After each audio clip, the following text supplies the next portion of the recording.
यह संसदीय डिक्टेशन उच्च गति अभ्यास प्रतिलेखन संख्या 81 से है। यदि यह आपको अच्छा लगे तो लाइक, शेयर और सब्सक्राइब अवश्य करें। रेडी। महोदय, राष्ट्रपति ने अपने भाषण में राजभाषा आयोग की रिपोर्ट के संबंध में कहा है कि हम सदस्यों की राय लेकर भाषा संबंधी कोई नीति घोषित करेंगे। मैं समझता हूँ कि भाषा का प्रश्न इतना जटिल नहीं था जितना कि उसको बना दिया गया है। इस जटिलता को लाने में जहाँ उन लोगों का हाथ है जो सरकार में नहीं है, वहाँ इसमें भारत सरकार की भी बड़ी जिम्मेदारी है। मुझे वह दिन याद है जब मैं छोटा था और देश गुलाम था।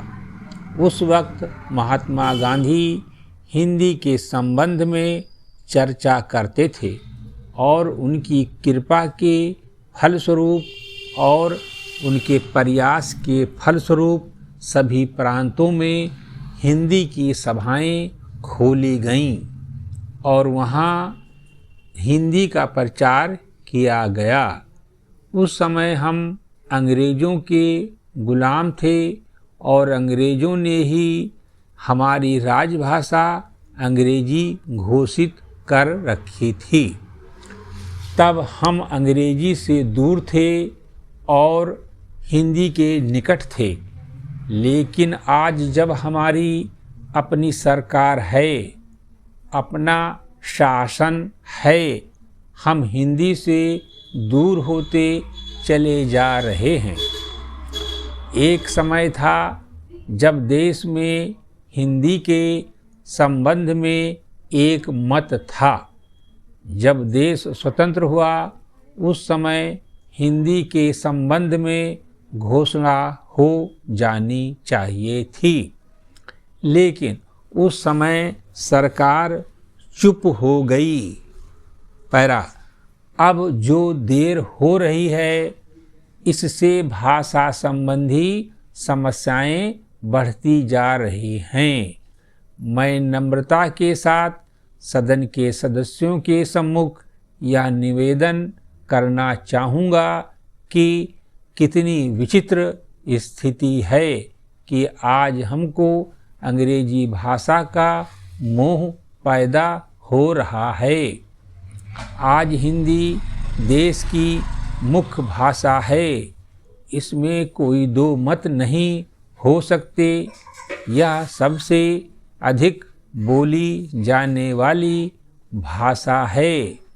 आज इसका विरोध बढ़ता जा रहा है।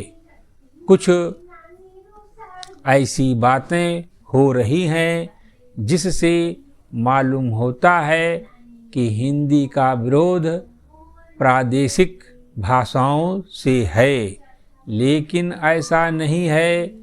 सच पूछा जाए तो बात यह है कि अंग्रेजी भाषा के स्थान पर हिंदी को लागू करने का प्रश्न है।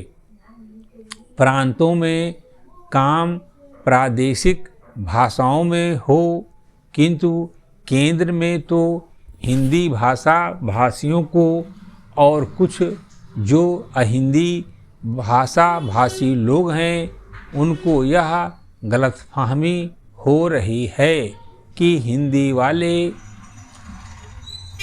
बलपूर्वक हिंदी को राजभाषा बनाना चाहते हैं, लेकिन इसमें कोई इस प्रकार का प्रश्न नहीं है। यह तो केवल आपस में समझने का प्रश्न है।